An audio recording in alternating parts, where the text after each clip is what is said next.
Okay, I'm glad that you could be back with me, joining me. Last evening, I was contemplating on this particular portion of the testimony, and as I was doing that and finishing up the editing on the previous video, I was reminded of this particular point and event that happened to me when I visited heaven.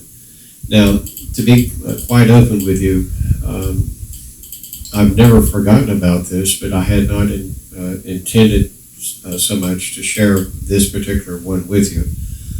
But the Lord, I believe, has put that in me to do so. So I'm going to. Now, understand, I was not saved at the time.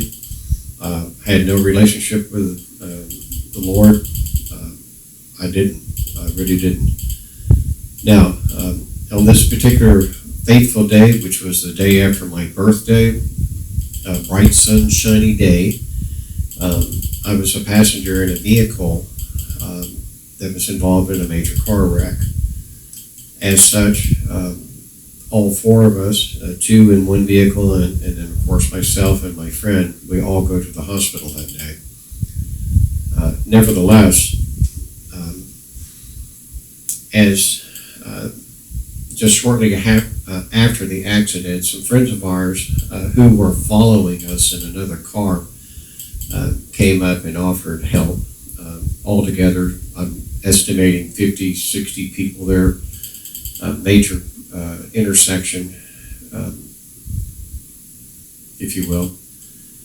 And these friends of mine suggested that I go sit down up and lean up against that telephone pole. And at the time, I couldn't argue with them. My forehead had really hurt. I felt as though I had a bad sunburn, and I couldn't imagine, why would I have a bad sunburn? And I went to touch my forehead, my hand came back bloody. Well, it was because I had glass all in my forehead and scalp, having been thrown partially through that windshield. Now, with that in mind, I knew at that very moment, if I were to go to sleep, I was not going to wake up on this earth. I knew that. I knew it to my very bones, down to the bone level. And but I couldn't keep my eyes open. I simply couldn't. Now, I'd like to add this.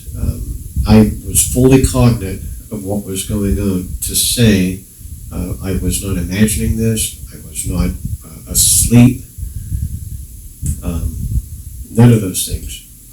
But at that moment, as I say, I couldn't keep my eyes open anymore. And I felt as though I really need to talk to God himself. And so I did. I prayed. I said, Dear God, I said, I know I'm not ready. I know I'm not. But if it's my time, go ahead and take me. And as such, at that moment, at that instant, when I finished asking or praying that, the lights went out. In other words, it got dark, as in black, pitch black. I've never experienced a black like that before or since. And to the soundtrack, as I said, there were a lot of people there, and I could hear them. In this case, and all of a sudden, it was as though somebody had put their finger on the record of the soundtrack, and it just grinds down to nothing. Goes, and I thought, oh boy. Well, for about 20 seconds, which were the longest 20 seconds in my entire life, I knew I was being judged. And in that 20 seconds time, I looked up.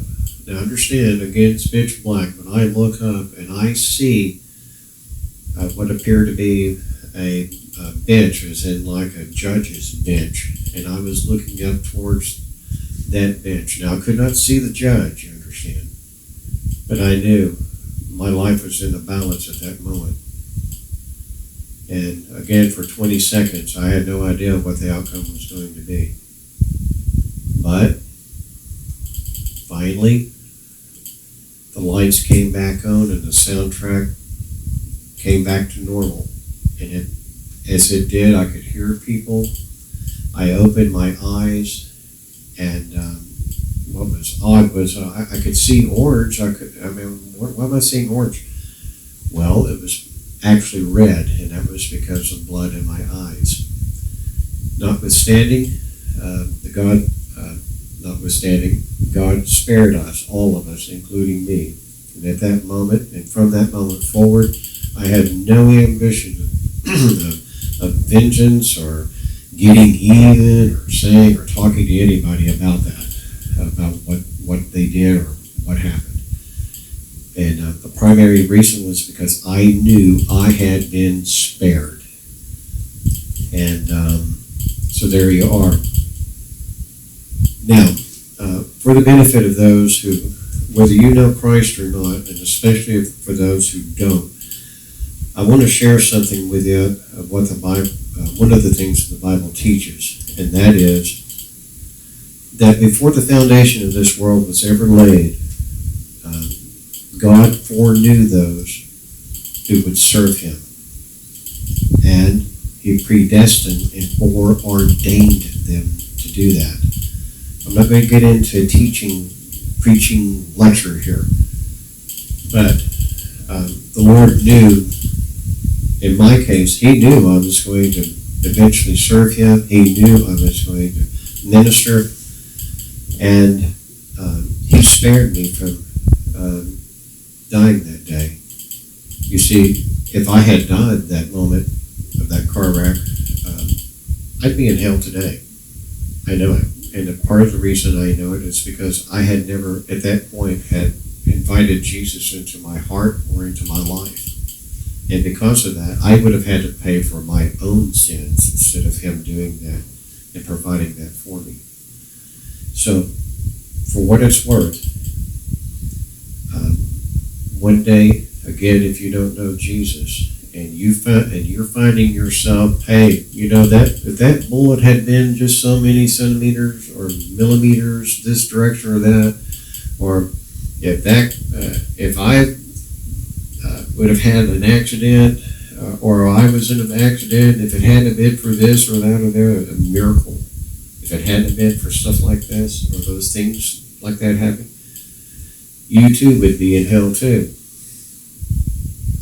And if you've ever found yourself in that position to where you realize that it had to have been God that intervened, then give that a lot of thought. Give that a lot of thought, and then cry and reach out to Him. He'd love to hear from you. And furthermore, His will is that no man dies separated from Him. And through that, His will is that everybody comes to the saving knowledge of Christ, His Son. He paid the price for all of our sins. Okay? Just saying. Okay, so we're going to go ahead and call that one a good one, and then we'll move forward into the next one. So, now this one I want to share with you, I'd like to share with you, is obviously several years after I had accepted Christ into my life, into my heart, but yet years prior to actually entering into any type of ministry per se. As such, this one evening, and I don't know, it could have been 2, could have been 3, could have been 4 o'clock in the morning, the Lord woke me up. Now, again, if I've said this once or before, forgive me. If I have not said it, here we are. In each of the cases that I have visited heaven or heaven has visited me, I have been totally cognate. To say I was never asleep in any of those occasions. Period. Not a dream. Just stating facts. Well, in this particular time, the Lord visited me, and I got to visit heaven. I found myself on a dock, as in like a little fishing dock, and complete with grass. I don't know, the grass that seemed to be, I don't know, 2, 3 feet tall. There were some trees, and there was this pond, or body of water, at least a body of water. And it appeared as though the sun had been up. It didn't just come up, but it had been up. And I also knew, I had this spirit of peace about me that he is, I'm thinking, he's got to be right here with me. He has to be right here with me. Well, I'm thinking, I'm going to get a glimpse of him. And so I turned my head, and sure enough, I could see a silhouette. Sure enough, I could see a silhouette behind me. And as I moved, he moved. And I knew, okay, I'm not supposed to peek. Notwithstanding. Then he told me, he says, so what do you think about this one? Now, here we are. I have a cane pole in hand. I have a line and a hook in the water, and complete with a bobber. And this bobber goes underwater. And I'm thinking, oh, okay, I caught something. So I grab, I start to pull it up. And what do you know? It's a scholar's cap, complete with a little tassel. I think that's what you call it. I don't know. Don't hold me to that. And I'm thinking, it's a scholar's cap. And I'm thinking, wow, I would have never anticipated that. I really didn't. I had no idea. So that's what, and also I knew instantly that that's what he was going to do for me. He was going to call me into doing that. I'm going to be a scholar.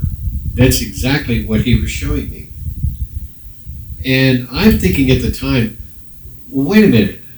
I'd like to be successful in business too. So Lord, what about that? So I put the hook back in the water, and it's Lord, yeah, I'd like to be successful in business too. And so I pull the hook up out of the water, and nothing's on it. I'm thinking, oh, come on, Lord, no, just a minute, Well, the calling is to minister, and the calling is to be a scholar. Okay, that's what he's put in me to do. So I thought I'd like to share that with you, and it's not impossible to say. That is to say, it's not impossible for the Lord to show you what it is if you want to know. And sometimes, even without having asked, what is it that God's got for me to do now that I've been called out of the world? Don't be surprised if he shows you. Just saying, he's no respecter of men, no respecter of person. Don't be surprised if he does. Okay? So, with that, we'll call this one good, and we'll move on to the next one. This will be the last of this particular part. And the reason I'm doing this, I'm telling you in advance. The last two, not this one, but the last two we're going to talk about, they're going to take some time. And otherwise, I believe it would actually be taking away from if we don't spend that time when I share them. And for that reason, they're going to be giving you advance notice. It's going to be kind of lengthy. I hope to keep it under 30 minutes or thereabout, if possible. We'll see. Nonetheless, not getting ahead of ourselves, I'd like to tell you about another occasion that I got to visit heaven. Now, understand, even in one of my previous parts, if you will, of my testimony, I had noted that I had nothing better to do but stand around smoking my cigarettes. Now, this, of course, was before I got saved. But I struggled with smoking, and that is to stop smoking for many, many years, even after I came to Christ. Okay? And after officially being called to the ministry, years down the road, I wanted to clean my house up, if you will. I wanted to get everything in order. Why? In part because I didn't want to be hypocritical. And so I believe we all have a list whenever we're wanting to do that. We'll create this list of ours. Well, I need to stop doing this, and I need to start doing that, and stop doing this, and add that, etc. Well, at the top of my list at that particular moment was I need to get away from smoking. Okay, admirable goal, I suppose. Well, in this occasion, the Lord again, He wakes me up. But I'm again between 2 and 4 a.m. and I'm wide awake. And the next thing I see is this ship in a storm, and this ship has a line in the water in the ocean, and it's as though, okay, this ship represents me, and I'm trying to catch this big fish here, maybe a whale or something, and I hook it, and thinking, well, I'm going to pull this up, and as I kept reeling, the ship sort of continued to go lower and lower towards the water, and before I realized it, I didn't pull up anything. It instead pulled me down, and I knew what that represented. This is showing me I just died. Now, instantly, or all but instantly after that, I had a very calm, or a sense of calm that came over me. Just saying. And then I saw nothing but white. And I'm talking as in there are no distinctive curves, no corners, no creases, no distinction between a floor and a wall and a ceiling, an inside corner or an outside corner, nothing. I saw nothing but white. And I suspected, I wonder if this is heaven again. And then I heard, and it was as though he did it in a humorous way. It's as though he cleared his throat. He goes, and then I heard him say, how did you get here so soon, so early? And then the other Lord said, yeah, how did you get here so early? It was the Father and the Son speaking to me. Now, I could not distinguish who spoke first. I'm just saying. And it doesn't matter to me. But when they said that, I started praising God. I did. In part because, hey, I'm going to make heaven. I'm going to make heaven. Even with my faults, I'm still going to make heaven. But I knew what they were doing. I knew what they were intending. I knew what they were saying. Was that if I continued going down that road of smoking, I'd leave this earth early. Just saying. No, I'm not saying that preaching against you or anyone else who might still be struggling with smoking or not struggling with it. I'm just saying I knew that that's what they were telling me. If I had continued doing that, I would go home early, even though I still get to go to heaven. Okay, just saying. How about that? Now, it would be sometime later, but the Lord showed me how to break it. I'm not going to go there. It's another piece of testimony. If you want to know the brief of it, cut to the chasing, the bottom line, if you want to look at it in corporate terms, okay? 3-cord rope is not easily broken. You can break that physical habit. You can break that emotional habit as well. But until you break that spiritual thing that's behind it, until you break that off away from you, 20 years down the road, even if you are an overcomer to a point of having strong will that you've gotten over smoking, by sheer determination, don't be surprised. Yeah, if I could smoke one this long after 20 years of quitting, I would do it. I had a lady tell me that one time. She'd gotten rid of them for 20 years. And she said, if I thought they wouldn't hurt me, And I could have one this long. I'd smoke it right now. The desire never left. But when and if you deal with that desire, and it's in the spirit realm, I'm just telling you up front. A lot of people ignore that. A lot of people are afraid of that. But it's true. All things, according to chapter 11 in Hebrews, all things have their beginning in the spirit. And once and if you deal with that, after and as, if you please, you've dealt with the physical addiction and the emotional one, then when you break those three cords, that rope is going, or can be going for you. Okay, that's all I'm going to say. I thank you again for joining with me.